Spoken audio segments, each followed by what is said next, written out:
light bulb. Seats, time's taken.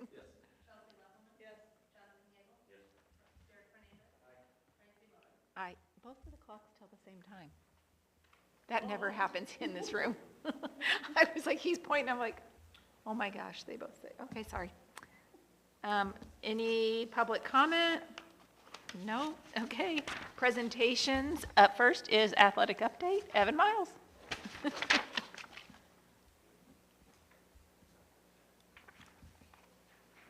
Hear me?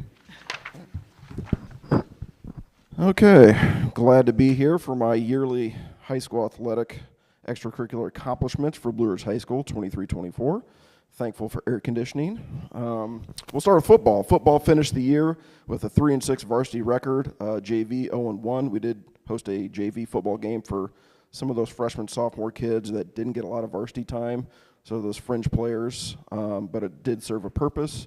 The 8-man association is up to 32 teams. They have there's 4 divisions. They have a division of 10, which is the northern division up by anywhere between Galena area and Chicago.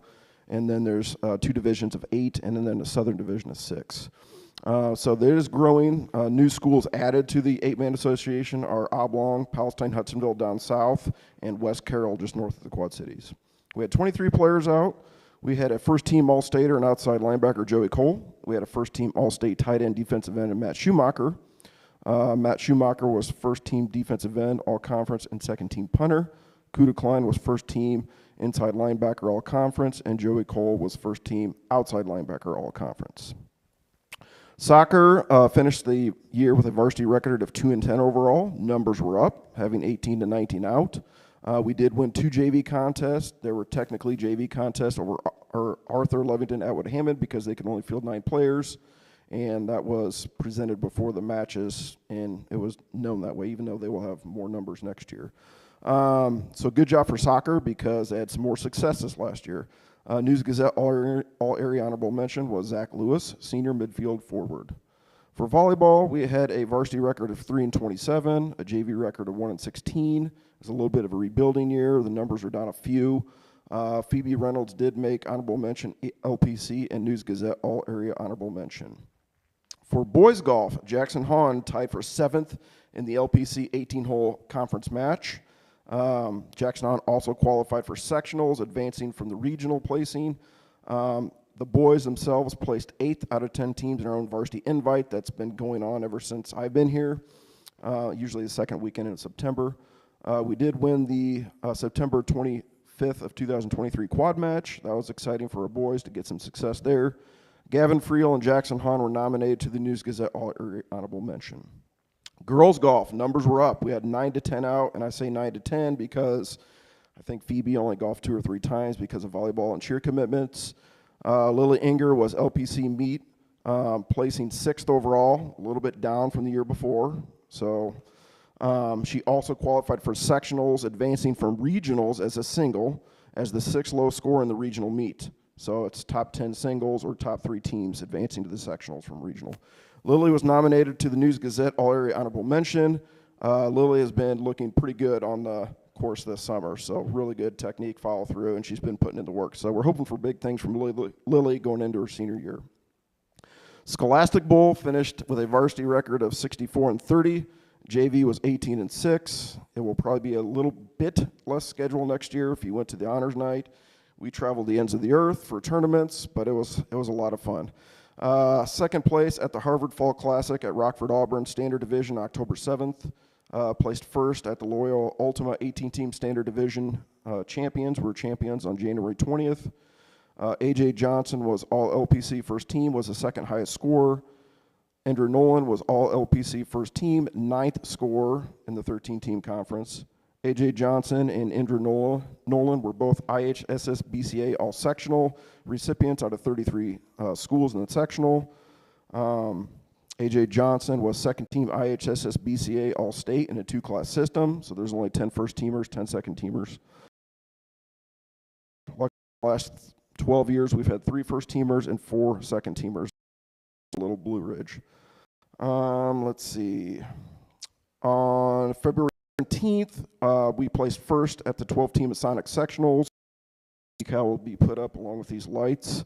Around the same time, we placed second place in the conference tournament 2 days later on February 19th. We further qualified for Masonic State, placing 4th overall on March 2nd, and that will be put up there as well. Third year in a row of a 3-year term that Mr. Miles has served on the advisory council for the Elastic Bowl. That's been a fun little privilege to be a part of that. Turning the page to boys, tremendously in success. We were 17-12, varsity record overall. JV, we had a team most of the time where it was kind of 5 players, 6 players, and right before Christmas when we hosted, they agreed us to play 4-4 just so our JV kids could play. It was an 8-win varsity improvement from 22-23. Colin Michael, LPC. Isaac Price was honorable mention at LPC. And it's not a given to have any member from a school nominated to first honorable mention because you have to get 2 votes to be even an honorable mention. Colin Michaels did appear in a boys basketball Sunday, March 4th, represented Blue Ridge. Wyatt Pearl was the News Gazette honorable mention team recipient for Blue Ridge for boys basketball. Turning to girls basketball, the varsity was 5-24. A little bit better than 4-19 before. Wayne Clevenger's first year. We did have enough girls JV schedule. JV did win a few games. No all-conference honors and recognition. Like I aforementioned, it is hard to get on first, second, or honorable mention. News Gazette all-area honorable mention was Phoebe Reynolds and Kylie Madden for the girls. Boys track, Cole Pemble, long qualifier again, 4th year, but he placed 3rd this year in his final jump during finals on this Saturday. So he didn't place 2nd like last year. Class A for a 3-class system is an accomplishment. He was the long jump champion for the LPC as well. Matt Schumacher in shot put, he broke the school record by half inch. He placed 14th or 17th, I'll have to look it up to verify at the state overall, but he did not make top 12 to make finals for 3 extra throws. The boys track, all area, News Gazette, all area teams, first, second, and honorable mention. Cole and that from Blue Ridge. Girls track, if you keep track of records, we were 42, 29, and 2 with a team outdoor record through sectionals. We tied for first at the PBL Co-Ed 5-team meet with the hosts on April 9th. That has never happened. We both had 131 team points. We placed second out of 10 teams in the pre-sale invite on April 13th. We did win the Georgetown Ridge Farm quad meet on April 15th. We tied for first Leroy Co-Ed 5-team meet on April 26th. It was a tremendous boys side. Team invitational on April 18th, 2nd year in a row by 1 team point. PR throw, so every Lexi Winstead and Alyssa Edwards for Blue Ridge on the News Gazette all area honorable mention team. So that was just released June 13th. Let's see, boys baseball. It was another rebuilding year. We were 0-17. We had 11 out. It was kind of hard because we had 7 like true baseball players and we had 4 players that were split between track and baseball. We did not have any all-conference honors or recognition. We're hoping to have more numbers from the junior high, at least 12. And definitely the year 25-26. Girls softball, we had 13-14. We had an 8-15 record overall. I feel sorry for Jennifer because I think at one between a 10-day span we lost 3 games by a score of 7-6. I mean, 7-6. Cassie Zimmerman was first team. Schleeper last year was honorable pitcher. Jennifer, I believe that maybe she got a little bit. She should have been up farther as she ranks, I think, is it 2nd or 3rd in strikeouts for the school senior year next year. And News Gazette all area has not come. That's usually Saturday, Sunday, June 22nd, 23rd for softball. Bass fishing, competed in the Clinton section. 6 anglers. 1 fish weighing in at 3 pounds, 2 ounces, and that went to Gavin Friel. He had the big bass. We placed 8th out of 14 teams overall. Let's see, bass fishing will have a different IHSA postseason format next year. So instead of big sectionals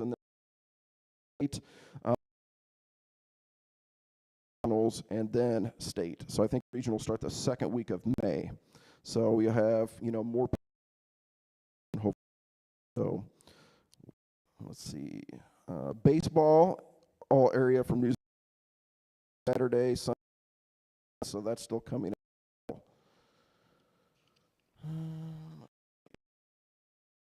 From last all 23, as I mentioned. Volleyball, we had 15.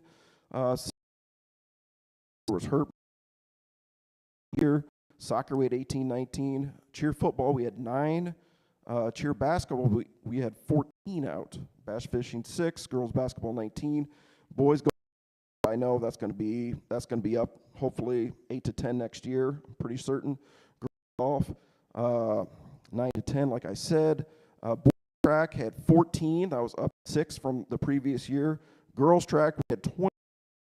Stick with it, and I say 18 because old for great. And the other one, B. Reynolds, got hurt at basketball season, so she literally broke her ankle, and she was our best sprinter and lateral jumper, so that was crushing for not only the team but her as well. So even though we graduated 5 seniors for girls track, I know we did get the app, with our new track facilities coming in, so that is exciting going forward. Softball had 13, 14. Could be a dip in numbers next year, potentially for 1 year until some of these numbers come up. Baseball, we're anticipating 12, hopefully more in 25, 26. Scholastic Bowl, we started the season with 16. We finished the 14 with the rigor of the season. It is a protracted season for Scholastic Bowl, if you know anything about that. Christy Woolen takes over after a 2-year hiatus for football and basketball cheer. Soccer, no, I'm just kidding. We successfully hosted 5 IHSA events. We did host a boys basketball regional quarterfinal, a softball regional quarterfinal, a Scholastic Bowl regional, 11 out of 12 years, a Scholastic Bowl sectional, my third one, and a girls basketball super sectional, which I don't think has ever happened at Blue Ridge. We had over 800 in attendance with 7 radio outlets and TV and media and photographers there. It was quite a scene if you could peek your head in the door. The bleachers were rocking. So it was a fun atmosphere. And I think by hosting that one date, we raised somewhere around $1,866, which goes in the athletic tournaments fund for awards for the kids at the end of the year. So that was fun. All hands on deck in 2 years. Not this upcoming year, but 25, 26. We're hosting the LPC volleyball and boys basketball tournaments. So fun and stressful at the same time, but as you know, we need helping hands on those things. Also, in a segue, in a couple years, 26, 27, IHSA has adopted to implement the shot clock, which I'm not a big fan of because I think it ruins the spirit of the traditional game in a sense. But there's some more funds coming down the stretch, so I'm working on getting a quote for shot clock, and for me, that just means we got to find another person to staff the event. So that's going to be for the varsity games. The JV games, I think, will be a trial. It's not a necessity, but at least the varsity games. And I know there are some bigger tournaments around the area, State Farm Classic and whatnot. They've been using the shot clock in their tournament. So that's all I have. Any questions for me?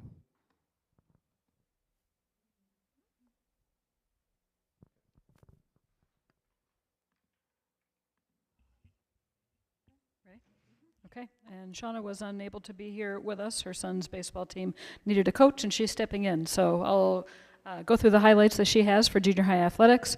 We have a realignment of the conference. Sangamon Valley Conference, Bloomington, Corpus Christi, and Normal Epiphany are no longer in the conference. GCMS is added. We'll play most teams this year, but they'll have all teams scheduled for sports in the 25-26 school year. They're trying to exit their current conference without breaking any long-standing ties. And now we have 8 teams in the conference. SVC tournaments modified, a showcase instead modified to a showcase instead of a traditional tournament. The top 8 ranked teams will participate in the showcase. How the showcase will work is the top 2 ranked teams will play against each other. Thank you, Mr. Miles. 3rd and 4th place teams will compete. 5th and 6th ranked teams face off, and 7th and 8th ranked teams compete. 9th place teams will not participate. The showcase will be an all-day event similar to the SVC tournament. GCMS will participate in 8th grade showcase this coming year, not in the 7th grade. They will do both showcases by 25-26. A lot of good feedback from the schools on this format, and we will always host the 7th grade volleyball showcase. Let's see, coaching openings. We have a boys basketball assistant coach opening. Softball, good numbers. We have 1 girl from DeLand Weldon joining us. We played B games after all regular games. Practice starts July 29th. Good numbers expected again this year. Baseball, good numbers, the highest we've seen in a long time. 4 boys from DeLand Weldon are joining us. Won quite a few games. Practice starts August 5th. Good numbers expected again this year. Girls basketball, working on getting girls to go out for basketball. Had to cancel the 8th grade season because we had 0 girls go out. We needed to bring up 6th graders and a few 5th graders to round out the 7th grade roster. Zach and Josie Paraguay are very positive role models for the girls. They held a free basketball camp for all 4th through 7th grade students the last week of school to work on fundamentals, and they had good attendance. Boys basketball, we're working on getting higher numbers for our boys teams, worked on a lot of fundamentals. Cheerleading, Andrea Weedman did an excellent job with the cheer program. Tryouts were held at the end of May for the upcoming school year, and the majority of the work will be done during the summer since most girls are involved in multiple things. Scholastic Bowl, Megan James does a great job getting students prepared for junior high matches. Usually have a varsity and JV team. Most kids on the team are actively involved in many other sports and activities. Volleyball, we always have good numbers. We were able to have an 8th grade season. 4 girls went out. Girls who played last year played on both the 7th and 8th grade teams. 7th grade SVC showcase was held at BRIJHS. And coaching switch, so Nissa is with 7th grade and Erin is with 8th grade. Track, our numbers are low. 8th grade boys were 1A sectional champions and 4 boys qualified for state in 7 different events. 8th grade boys were 1A state champions. Landing Mattingly, Chase Ellis, Wyatt Laidley, and Braden Hallowell 4x100 relay, and they won first place again, setting a state record at 49.24 seconds. Chase Ellis, 3rd place at state in the 100 meter. Chase Ellis, 3rd place at state in the 200 meter. And Chase Ellis did high jump as well. Wyatt Laidley did long jump, coming in 3rd place in the state. Braden Hallowell did the 400 meter and placed 4th at state, and 5th at state in discus for Landing Mattingly. And that's her report.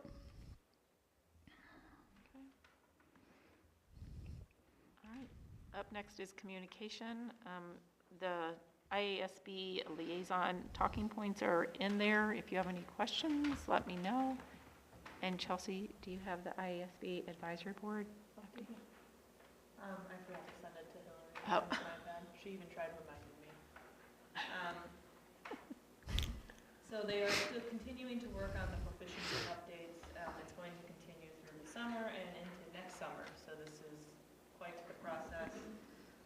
For the ACT, SAT, there's discussion about trying to get the ACT rather than the SAT, just because they felt like it had it was an easier procurement process for one, and that they just thought it was more processes, more processes to accommodate individual learners with the ACT compared to the SAT. There is an AP legislation and proposed changes discussion that is happening. There is legislation to fix an issue with an original bill concerning students that were placed in higher courses than what the state law had, and then the regulations that were required to graduate. And then it was also to allow a student and a family to have some input into whether the student would participate when they do qualify. And then there is a state curricular selection guidance. There is local control, but a lot of the local school boards have a lot of questions about it. So they're going to be trying to put out more and more resources for them. And some of those resources will include literacy coaching, and then soon to be released are literacy plan web pages, weekly office hours on a literacy plan, general curricular evaluation guidance, tools for the local boards to use, and district educators to share where they need supports. Dr. Sanders did give an update on SB1, the early childhood agency impact processes are being examined internally and externally. They're trying to become more efficient, especially when it's coming to grant issuances. And then the General Assembly did let people know that ESSER funds will dry up and is looking to keep the $350 million increase in mandated categorically to preserve the EVF funding amounts. Any questions? There's a lot of words that were hard to say. He's like, sounds good. Okay, up next is committee reports, No committee reports this month. administrative reports. Okay, so a couple short updates on my report. I'm thankful for a safe closure to the 23-24 school year. The O&M staff is doing a fantastic job this summer. We are, I don't want to jinx anybody, but we're weeks ahead of the schedule with doing the floors, partially due to a well-oiled team, but also due to the fact that a new scrubber was purchased. So that's getting gym floors done in a much quicker fashion. So we're very appreciative of that. We're going to be able to get to some deep cleaning that hasn't been done for a while. And then I'll go ahead and move up to my strategic plan update. Some of the highlights there. The finalization of the PSRP and teacher years of experience study for that pay adjustment. I anticipate that that will happen later in the board meeting tonight. That's been an ongoing year-long project, so I'm thankful for that. Chelsea was just referring to some of the ELA work that's being done at the state level. Paige has put together a literacy committee that is doing that work to look at what are our materials that we're using right now, how does that align with what the state is asking for us to do, and how do our current materials allow the teachers to be able to reach those goals. So they're going to have a lot of work coming up this next year, but she has the right people on the committee. They're doing good work. And then in addition to that, since that's really focusing on the younger grades, then she also has a very well-functioning 7 through 12 ELA team that's doing alignment work on a quarterly basis. So we're doing some really nice work K through 12 with ELA. And then my last strategic plan update would be the HLS work that you've heard a lot about. Chillers have been successfully replaced. The roofing work is being done right now. In fact, this morning they were up above our heads on the roof. We thought that Snyder was done. I will tell you in advance, you'll see a change order coming through. We had some drain work over at Snyder that I guess they didn't feel it. They did what they were supposed to do based on what the job was, what the plans had said, but they said then the rains came and we had some leaks at Snyder that we've not experienced before, and so Rusty was able to get to the roofers right away, and they said, yeah, you have some really weird drain things going on up here, and we did our best, but they're going to now put in a change order to fix that problem so we won't have a continuing thing. So it was kind of perfect timing that the rain came when it did. So the roofers were still here, and we could get that change order put in place. So that might be something that you see coming to you through email, so we can get that done while they're still here. And they're making good progress. I think they're ahead of schedule.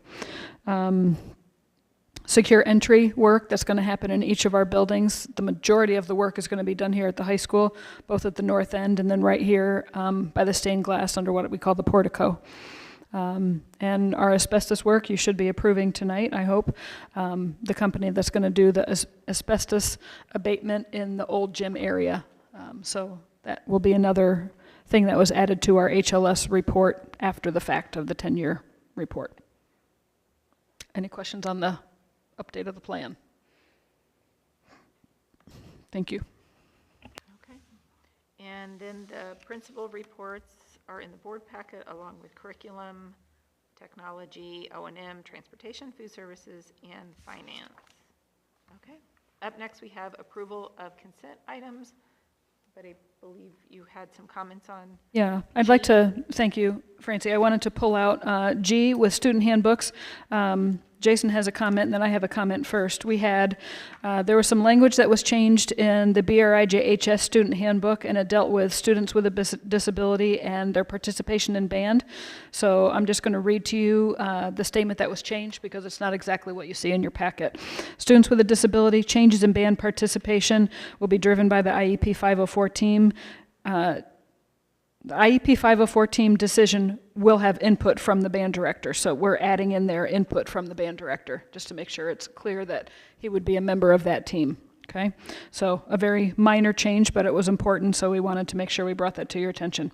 And then Jason has a proposal for us with drones. Not really a proposal, we just need to adopt the FAA guidelines as far as the primary rules and regulations that we operate under. It's not rocket science stuff, we just need to adopt those first, and then if we want to tweak them, kind of like we want to tweak an OSHA thing, it has to meet the minimum standards of the FAA, and then we can move on from there. So I'm going to go ahead and take a look at the language, which was a little bit lengthier in the handbooks, and replace it with, we're following the FFA guidelines, so it'll just streamline things a little bit. I'll do that in all 3 of the student handbooks, if that's where it was located. Look for it anywhere else, just so you know about that revision before you take action.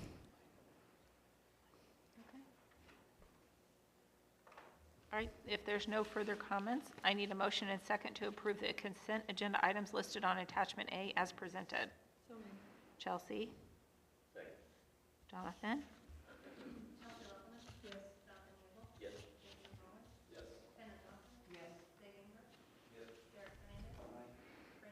Yes. Up next is old business, consideration of concrete proposals. Okay, in just a moment, I'm getting to page 580.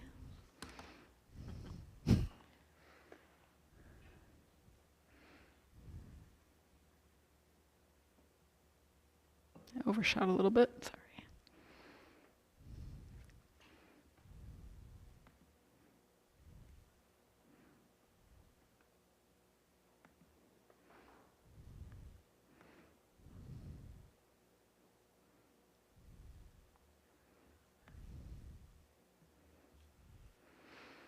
Okay, thank you. So consideration for concrete proposal, we brought this to you before. We wanted to get additional estimates for it, but the areas that we're going to be working on are right behind me. There's a sloped area and a cracked area as you're going from the high school to Snyder. So the cracked area will be fixed and then the slope will be fixed, so it's ADA compliant. There's a large garden area that's often not very pleasant looking, right outside of the Snyder windows on the north side of the building. We're going to build up a wall to make that bed a flat area, and then we're going to start tackling moving some of the things that are planted inside there to other areas, and so we'll have kind of a fresh start in that garden area. And then the bike racks that you see behind me at Snyder, right now, you're either having the bike racks on the grass, so it's hard to mow around them, or if you move the bike racks onto the concrete, then it's hard for people to walk by safely, and we have a lot of parent foot traffic and student foot traffic there. So doing all of those projects together, we had 2 bids. You'll see in front of you that Mike Brandt was the low bid. The third group that was contacted decided not to bid on it. So your action tonight would approve Mike Brandt to move ahead with that project. Any comments or questions? If not, I need a motion and second to approve entering into contractual agreement with Mike Brandt for concrete updates at Schneider Elementary as presented. Chelsea and Derek.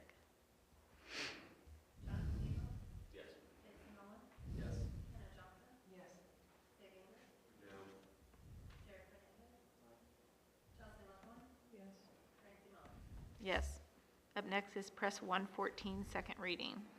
Okay, so last month we brought you the first reading of the packet. There were no things that stood out in particular that needed to be discussed heavily. You'll notice in the packet, like I usually do, there are notes on each of those pages where there was action that was required. Those are mostly notes for me, just so I make sure that I'm putting all the policies in the correct places, because they often give you a list of places where they have to be. It differs in the wording, how they give it. And then also to make sure if I need to have any discussions with staff members, that's a note for my attention. So tonight you would be approving that packet, and by the way, 115 is in my mailbox, ready for us to start looking at it next month. It's short. Congratulations, policy people. Any comments or questions? If not, I need a motion and a second to approve Press 114 for Blue Ridge CUSD number 18 as presented. Kenna? Chelsea?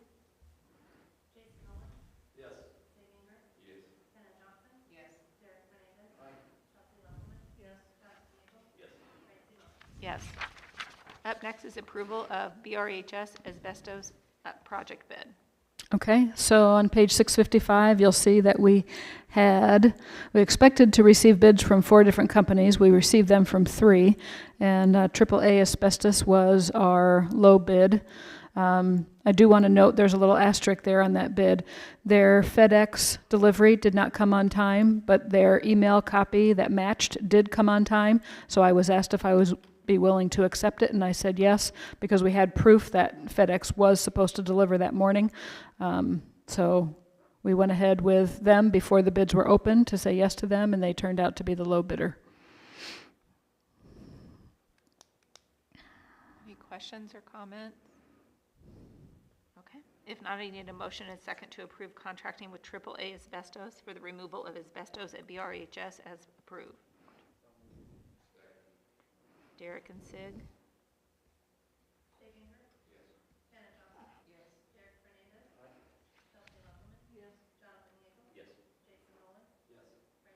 Yes. Up next is approval of BRHS secure entry project bid. Okay.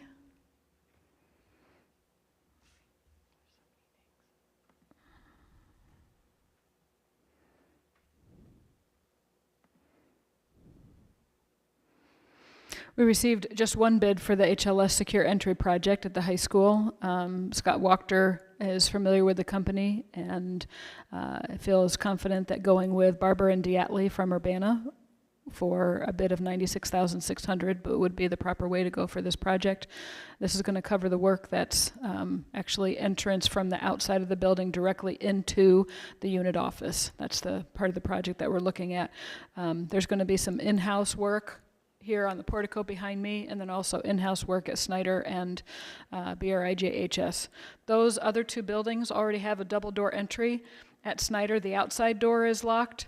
The inside door is not. It's going to be. At Intermediate Junior High, it's the opposite way. The outside door is open, and the inside door is currently locked. And again, we're going to make both of those so that they are locked. That's the way a proper secure entry should be. So all of that work hopefully will be done this summer. But your approval tonight is for us to go with Barber and Diatley to do the construction project in the unit office. Any questions or comments? Not about the secure entry itself, but about, do we have any signage that's going to identify like this door over here as the main entry? Not yet, but we will. Okay. Yeah, I have Yeah, to work on that. Maybe we can just paint the sidewalk. Big Right, arrows. because people are looking down at their phones anyway while they're walking, and they might actually see it. Or sidewalk chalk, and we'll just kind of refresh it after a rain. I know an artist. Yeah. I know I'm going to message out. I've already started with this month's message saying that we're working on that, and we're going to Yeah. put that front entry back where it belongs, trying to remind people that's where it should be in the Yeah. first place, and we're just returning to it. So, but I know it'll be tough. Okay. Okay. Did we go for just one bid? Like, did we ask multiple companies and only one came back? It goes into the newspaper, and so that's where companies know to look. Scott Wachter had contacted this company and told them, please take a look, and so they were the only ones that did. It's a very small project, so it might not have looked that good to people who wanted big summer work. It looks like on the bid sheet, if you look on page 672, there were 3 companies that were listed, so somewhere there was communication with them. Either they thought they were going to give us something, or he had approached them, but only one bid actually came in. Okay. I need a motion and a second to approve Barber and Diatley, the apparent low bidder for the HLS secure entry project at BRHS as presented. Sid? Jason?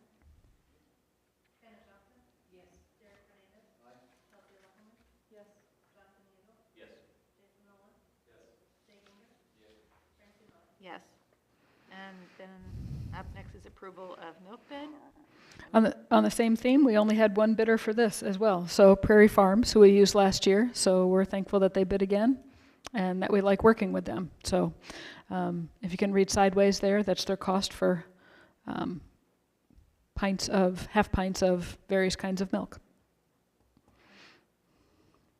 I need a motion and a second to approve Prairie Farms, Olney, Illinois, as the vendor for milk products for the 24-25 school year for Blue Ridge CUSD 18 as presented.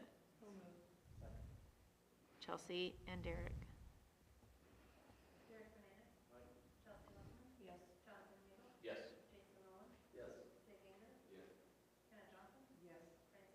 Yes. Up next is approval of the proposed FY24 budget amendment. During our hearing this evening at 6:50, we talked about the budget amendment. And so if there's no further questions, that would be ready for your approval.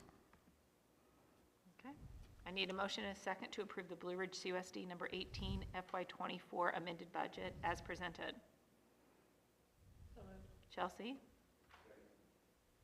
Sig?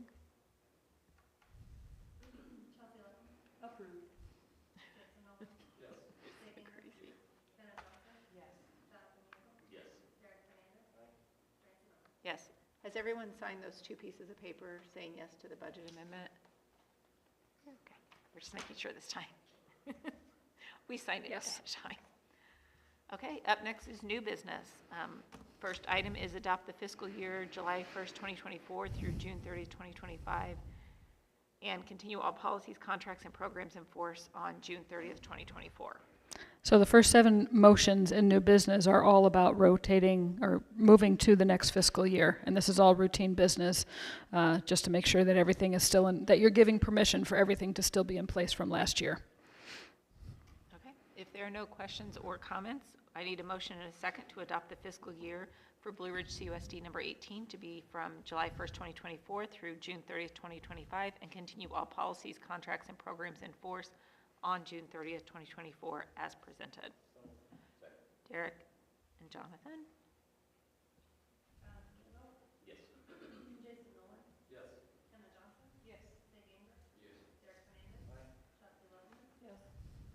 Yes. Up next is approval for superintendent to create the fiscal year 25 budget. I'm assuming we want that to happen. Yep, a routine item, just making sure that you actually want to have a budget this year, so you need to give me technically permission to do so. Her last budget, so. Woohoo! If there are no questions and comments, I need a motion and a second to authorize Dr. Standifer to develop a tentative budget for fiscal year 2024-2025. Jason and Derek?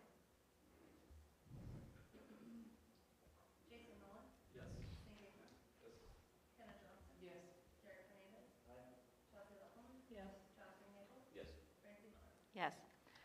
And up next is authorization to expend funds in FY25 prior to budget approval.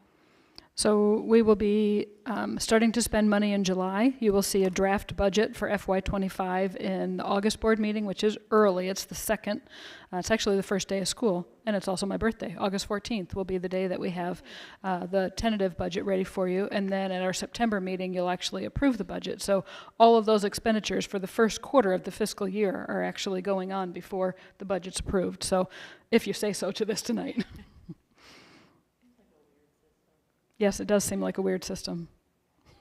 If You there's are no correct. questions or comments, I need a motion and a second to authorize the district's expenditure of funds to defray necessary and proper expenses and liabilities of the district incurred for educational, operations and maintenance, transportation, or site and construction purposes of the district for fiscal year 2025, until which time the annual budget of the district is adopted in conformity with applicable section of the Illinois School Code.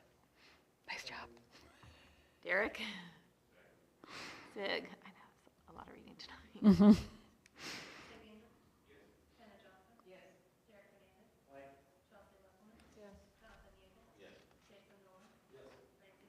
Yes. Up next is the annual approval for financial institutions.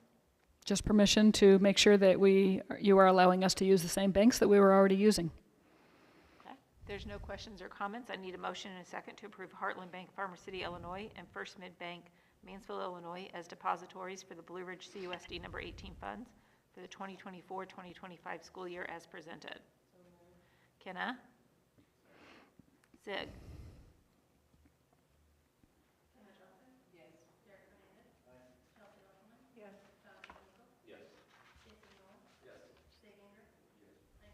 Yes. Up next, we have the approval for the superintendent to write for 100% of IDEA, ESEA, Preschool for All, Agricultural Incentive, and 3 Circles, and REAP grants. So this is me asking if we can try to get all of these grants. The IDEA grants are for our special education students. ESEA is actually our title grants, Title 1, 2, and 4. Preschool for All, Mr. Payton writes that for his pre-K program. The ag grants, there's both an ag incentive grant and an ag 3 circles grant, and Jacqueline Meisner will write for that. And then the REAP grant is also called a Small Rural School Achievement Grant. That's been new to us for the last 2 years, and we're eligible to apply for it again FY25.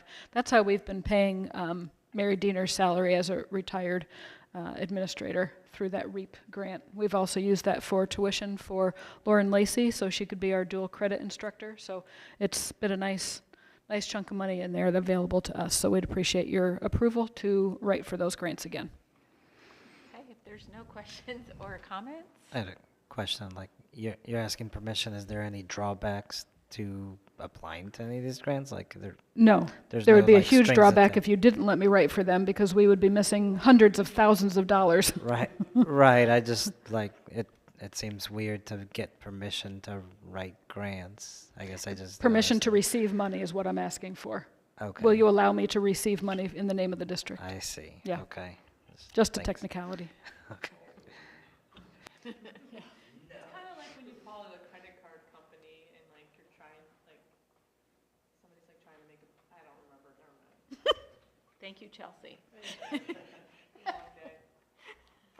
I need a motion in a second to approve the superintendent Trying to make a payment, and I'm like, if somebody's trying to make a payment for me, let them. to write 100% of the IDEA, ESEA, Preschool for All, Agricultural Incentive in 3 circles, and Small Rural School Achievement grants for FY25. Chelsea and Jason.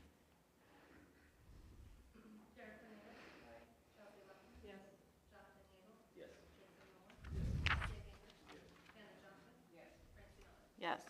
Up next is the approval to move the accumulation of FY24 interest in Illinois Funds Investment Account and Heartland Bank and Trust Investment. Okay, so we have 2 places. Illinois Funds is new to us this year, and we've also had a Heartland investment account. Both of those accounts have Fund 90 in them. They've earned interest this year. So at the end of the fiscal year, we're allowed to take that interest earned and dump it back into the principal of those accounts where it's actually sitting. So that's going to increase our principal amount in our Fund 90 within Illinois Funds and also within Heartland Bank and Trust. That's what this motion does. Any questions or comments? Okay. If not, I need a motion and a second to approve the accumulation of interest in Illinois Funds Investment Account and Heartland Bank and Trust Investment Account to be added to and become part of the principal of the fund in which the interest was earned as of June 30th, 2024, with the exception of Fund 70 interest. Chelsea and Sig.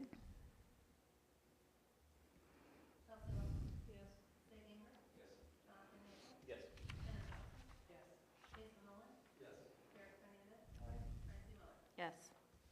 Up next, we have the approval to transfer the FY24 interest accumulated in investment accounts for working cash fund 70. Okay, again, a little bit confusing, but what Francie just said at the end of the last motion was you're allowed to do that except for Fund 70. So working cash goes a little bit differently, because just like in our regular funds, you can't ever spend directly out of working cash. You have to abate it into another account and then spend from that account.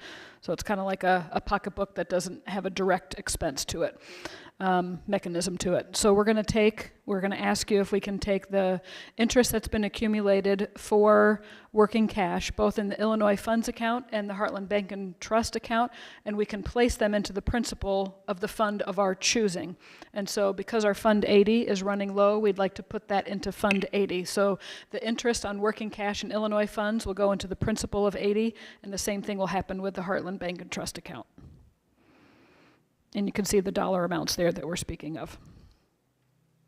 Any questions or comments?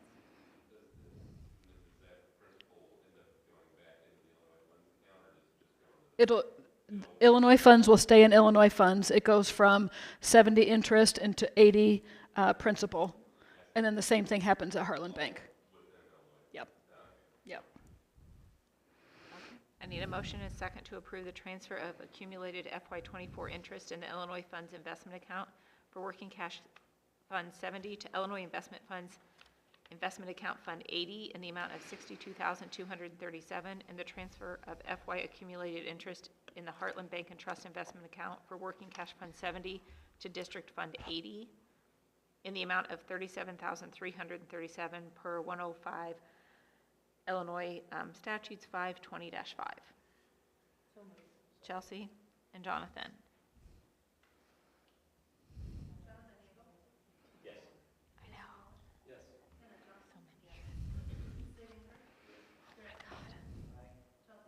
many. Yes. Up next, we have the consideration of approval of e-learning plan for FY25 through FY27. For those who are tuned in at 6:40 this evening to hear about the e-learning plan, we have to have this approved again for our next 3-year plan.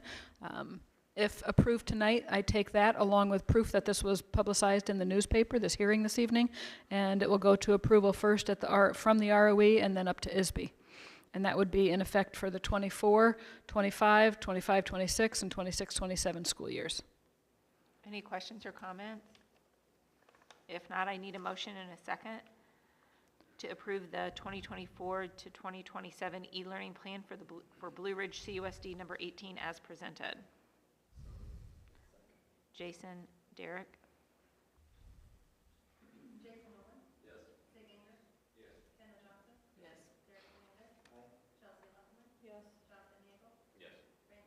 Yes. Up next is consideration of electricity agreement for FY25 and FY26. Chris Landstrom works for us from Twin City Energy and gives us advisement about our energy purchasing.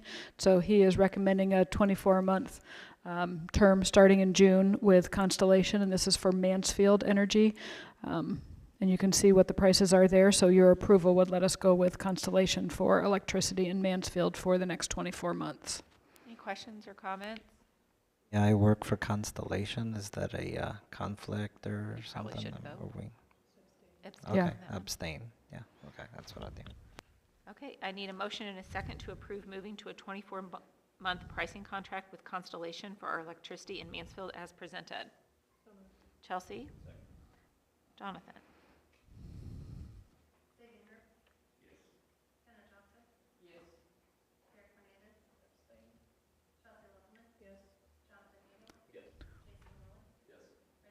Yes. Up next is consideration of District FY25 insurance renewals for property, casualty, and workers' compensation. Okay, so I have some attachments there. You'll see a letter from Travis Bushu. They review our PSIC or Prairie State Insurance Cooperative renewals for property and casualty, and then also our workers' comp policy. So you'll see that we have a good amount of a raise there, unfortunately, with our prices. One thing that they did ask is if we would like to increase our cyber liability coverage. We've been at $1 million for some time. The last meeting that I went to in Springfield, PSIC is advising that $1 million would not be nearly enough coverage for us. And so their recommendation for us was to raise that to $2 million. I conferred with Dave Kramer as network specialist, as I have before. Before we said no. At this point, Dave felt like, yes, it's probably a wise move for us to do that. So if we do the $2 million cyber liability part within this package, then our increase in premium would be almost $24,000. It represents a 16.7% increase over the expiring package of insurance. Is it heavy? Yes, but I think we all know that insurance is not getting cheaper for anybody. So, but the coverage is there when we need it. We've used it for a lot of the windstorms that we've had and being able to recover. We're still waiting. I don't know if you remember, a long time ago, probably before some of you were board members, we had a second light pole in Mansfield drop. We're still trying to get Champaign Light and Signal to do that replacement for us, but those are all things that the insurance will be able to cover for us. And we did have a very heavy, a couple years ago, we had a very heavy situation that they fully covered for us. So I understand why our premium has gone up. Any questions or comments? If not, I need a motion and a second to approve the FY25 renewals for property, casualty, and workers' compensation insurance for Blue Ridge CUSD 18 as presented. Sid? Jonathan? Just a hair before.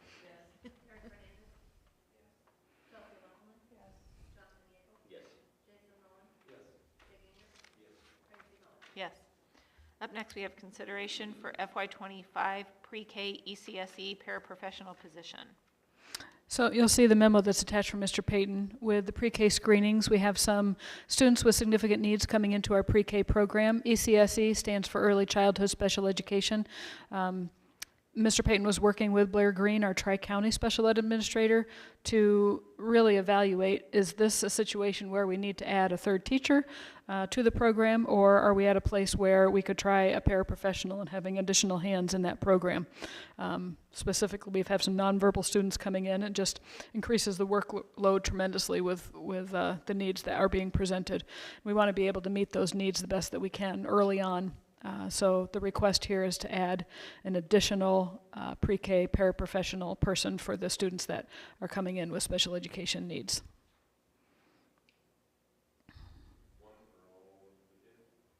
The early childhood special education, out of the 2 pre-K rooms that we have, one is designated as ECSE. So that one paraprofessional would go with that teacher who has the ECSE kids. We already have one in there, so it would be a 2-aid building or classroom. I don't know, but we think it's a good ask to start there and see what the needs are. And I think his memo said that most programs with an ECSE component to it do have 2 aides in there already, so we're not trying to go crazy high with the amount of support. It is.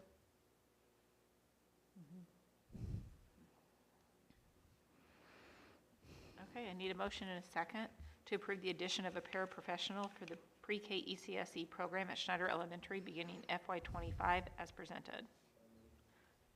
Derek Chelsea?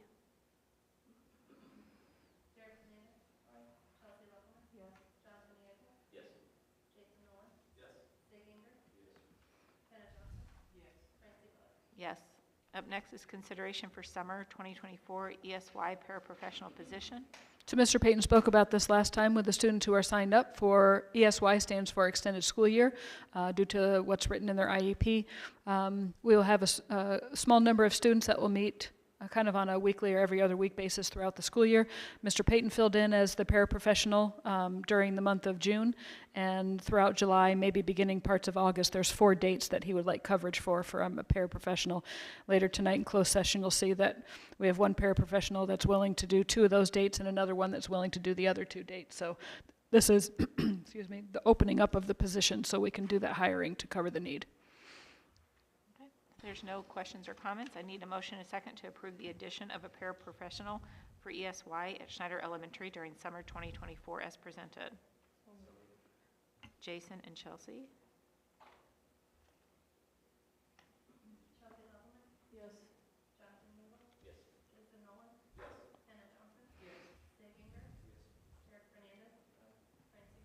Yes.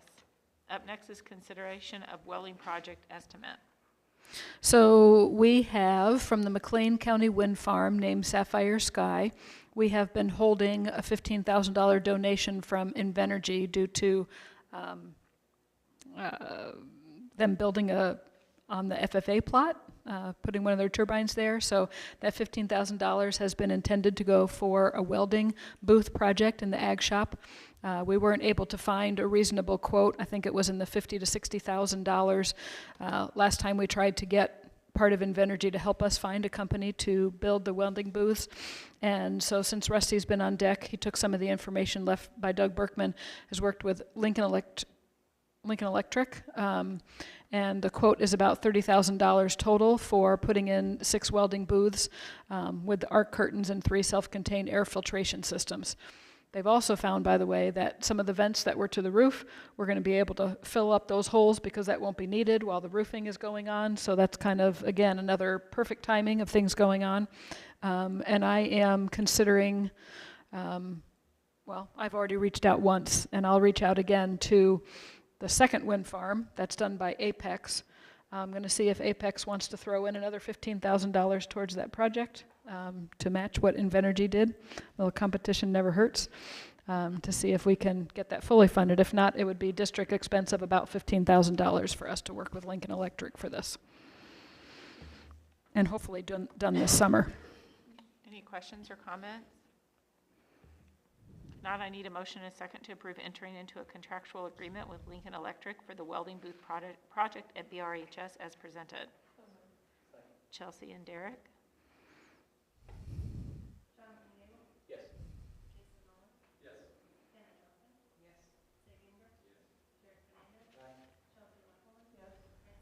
Yes. Okay, people, we're getting there. Okay, consideration of Doing five good. additional, I mean, usually when you're on page 7, we're done. 5 additional workdays for the district librarian in FY24. So Anita the district librarian is contracted for 10 extra workdays. It's part of the contract that she came on. She has done a fantastic job. For those of you who have kids in the district, I hope that you've noticed that, the books that are coming home, and we've had tremendous increase in circulation. She's done weeding projects, that's a house cleaning job that other librarians have put off, and it just hasn't happened, and she's dug in and gotten this done.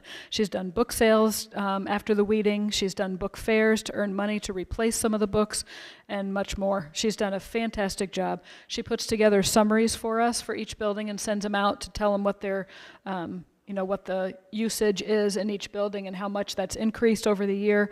It's fantastic. She's going to come and show off for you. I'll say show off for you in July at the board meeting, just to tell you what she's accomplished. But she came and said, could I have 5 extra days this summer? I would really like to have 5 days in each of the buildings, so a total of 15 days, paid at her regular daily rate, so she can finish some of the projects that she started everywhere. So I am absolutely in favor of doing this. She is by far way more than I ever could have bargained for when we were looking for a new librarian. She's done a fantastic job, and I would love to be able to support her in that request. Any questions or comments? And so that'll be this summer she does it, right? Well, she has those 10. If we add on these 5, yes, it'll happen sometime in there. Usually your 10, you're allowed to do some before, some after. Just has to be in that fiscal year. So technically you're approving it for, 'Cause on it, I it says said 25 summer. sorry, I didn't but need it's that. 24 summer, right? 24 summer. Okay, Yep, I'm sorry. changing that. I was like, these years don't add up. Yeah. Okay. If there are no questions or comments, I need a motion and second to approve 5 additional contractual days for the district librarian over the 2024 summer as presented. Jake, was that Jason? Okay. And Derek?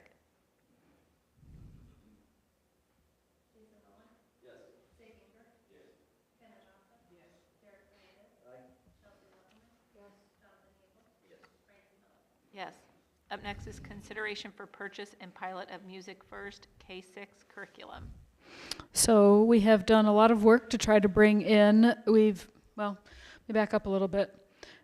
In the district, when I first arrived, there was what I would call a vertical arrangement for art and music. In other words, like a K through 8 person for art and a K through 8 person for music.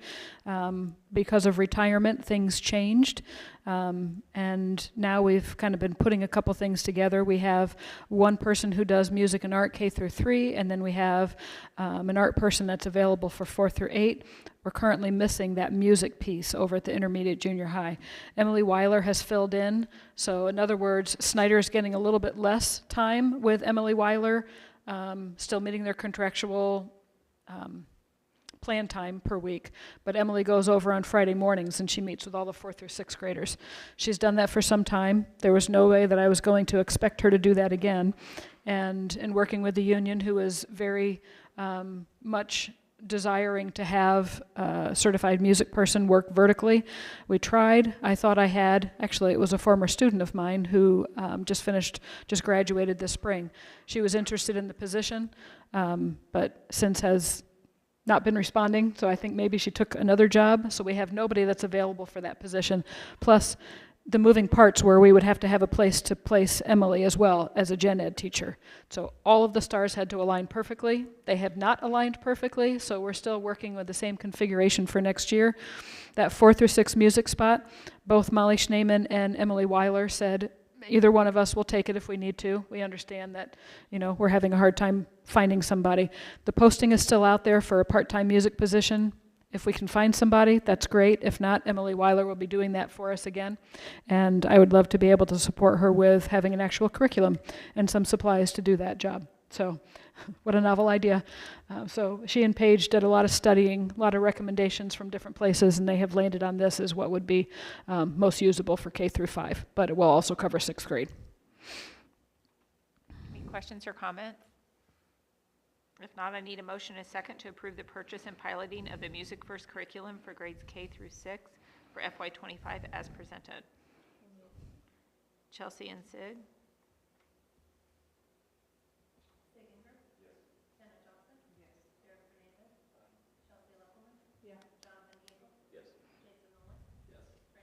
Yes. And we have consideration of TCSEA SED Administrator Contract Extension. Okay, so TCSEA is Tri-County Special Ed Association, and due to the needs that are current for us in the district, we would like to increase Blair Green's time with us from 2 days to 5 days. She has a 200-day contract. She has made a request to have that contract increased by 5 to 10 days. My recommendation is for you to consider that. I have been in communication with Blair to let her know I think it would be reasonable for the board to say not at this time, because we are moving from 2 days to 5 days already. I don't know that we need to go and add to the 200-day contract to go up to 205 or 210, but a year in the district could tell us otherwise, and it might be an appropriate question to have a year from now. So you could choose to do something tonight, you could choose to wait until next month, and answers would be a no thank you at this time to stay at 200 days, or you could choose to increase her by 5 to 10 days. So that'll be, there's a lot of things that might be hard to explain all inclusively what her role would be, but she's already done, and I think we've attached the letter that she has in there. She's involved in a lot of the district planning that we're doing, and she's responsible for a good portion of the training, trauma-informed training, transportation, like drivers and aides, which is extremely important to have that done well. She's taking that on herself, so those are obviously happening on days that we're not in session. So that's for yours to consider, but don't feel like you need to move tonight. So if she's here 2 days a week, what is she doing those 2 days? She is present at all IEP meetings. She's working with the psychologist that's with us, and she's working with administrators, talking through any questions that we have about IEP planning. We have some work to do with scheduling IEPs.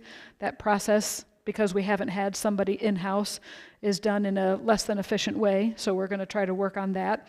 And right now, there's like 1 IEP day per month per building, and sometimes you need a little bit more flexibility than that. So, and a lot of troubleshooting for us as well, she'll be able to do. Any other questions or comments?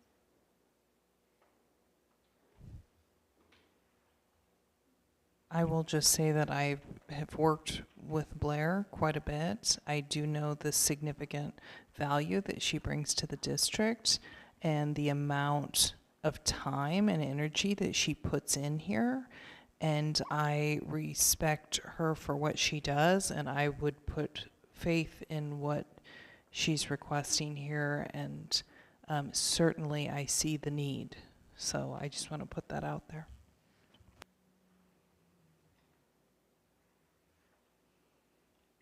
Are there any thoughts if we want to add on to the 200 days? Because I'm guessing if we don't, then we won't make a motion. Right. I'd rather wait and see what the additional days that we're adding on this year turn out to be. I think, when would be the time that we would need to add those days? It would make sense for her to know that before her contract begins, so, I would say probably July would be reasonable. Could it also be added on later? I don't think there's a no for that. I guess ideally would be July, but I don't want you to feel rushed. If you want to wait a little bit and make that decision later on, that's fine. I can table it and put it on that month's agenda.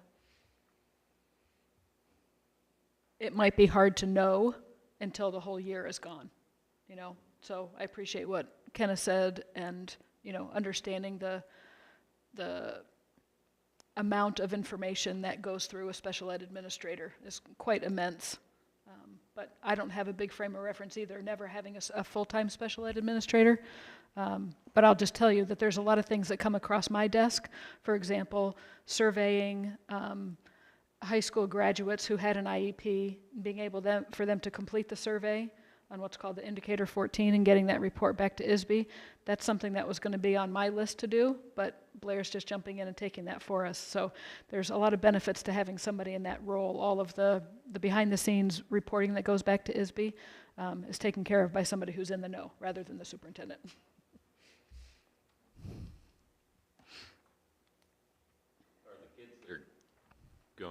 Our expected increased population in pre-K, they don't count against that until they move into kindergarten, is that correct? Like, yeah, do they have IEPs at that point in time, or is it once they step past that pre-K program that they do? Well, they're early childhood special education, so yes, there would be services there. So she could be of assistance with that as well, and also troubleshooting with, we're adding an aide to the classroom, but maybe that is not enough. So who can be in there to observe and maybe make some recommendations for things that we could be doing differently with the staff that we have, or telling us when you just don't have enough people, enough hands on deck. It does seem as though our special ed problem, or not problem, but population is growing. Absolutely. So there could be quite a benefit to be had from having an actual administrator more days a week. Yeah.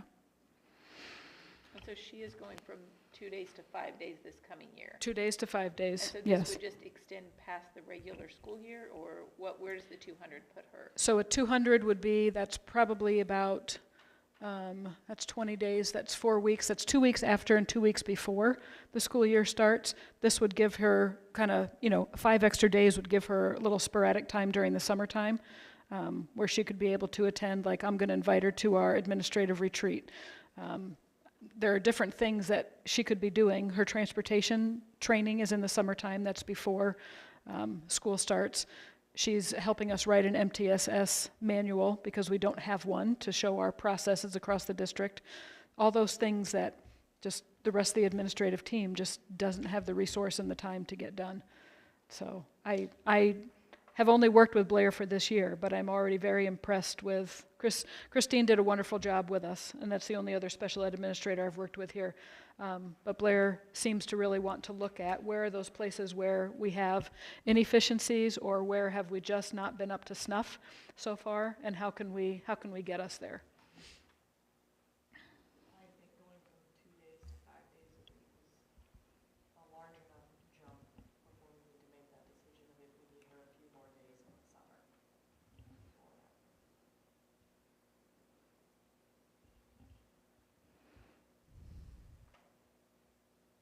So then if there weren't any days added to her contract, if you invite her to that, then she's just coming to that as a volunteer. She won't be paid to be there that day. What she might do is what Paige does sometimes. When Paige works, I think Paige is 200 days, I think, in the contract. What Paige does is she'll take days off. She'll keep track of her days every month, and she might take a Friday off here and there because she knows she has to work so much during the summertime. So I would imagine that Blair would probably be likewise and keep her calendar and just say, nope, I need to take a few days off here and there to be able to do the things that are required of me outside of the regular student attendance days. Okay.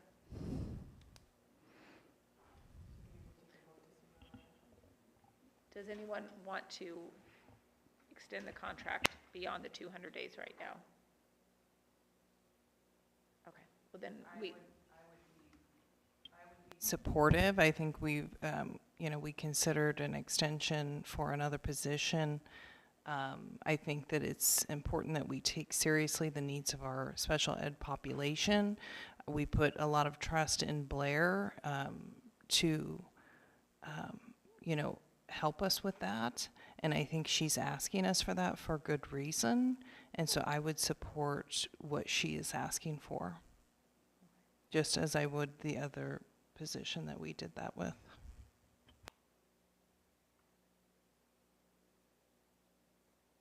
Any other comments?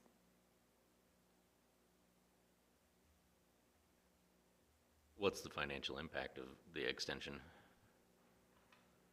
Good question. She's contracted through Tri-County. I don't have an exact number for you because they'll just bill us for that. But my guess would be that we would be looking at probably 2,000 days. Sorry. Wow. $2,000 for an additional 5 days would be a rough estimate. Okay, so not a whole lot of overhead cost for what could potentially be beneficial. Right. Can we look into it a little bit more and table it for next month? Yeah, I think that would be Want me to come back with a daily rate? a little more information. Yep. Adding to that, if we were approaching 200 to 210 days a year, should we be looking for our own position on this as opposed to contracting it out with somebody else? That's a lot of time to be having a contractor work as opposed to our own employee. True. I believe Clinton has their own special ed administrator.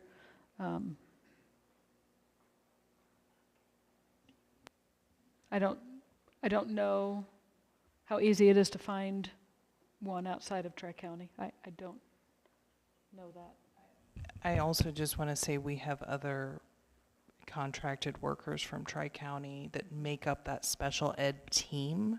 So they are a team that works together, so that, I don't know what that would look like to go out for one position. What would that mean for the Yeah. full contract? And I think Clinton figures that out, but I would say that Tri-County provides a lot of training that I cannot.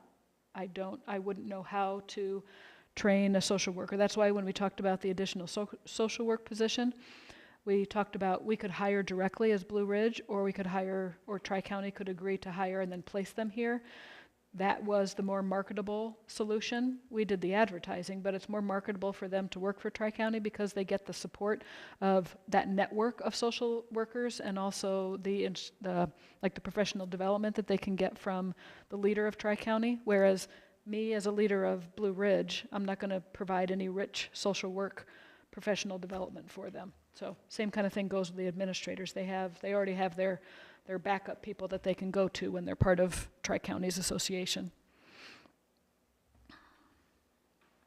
So I will come back next month with a daily rate and the question again. Okay. So now I need a motion and a second to move from open session to closed session for the purpose of appointment, employment, compensation, discipline, performance, or dismissal of specific employees of the district at 8:12 p.m. Kenna and Derek. We're not doing bad.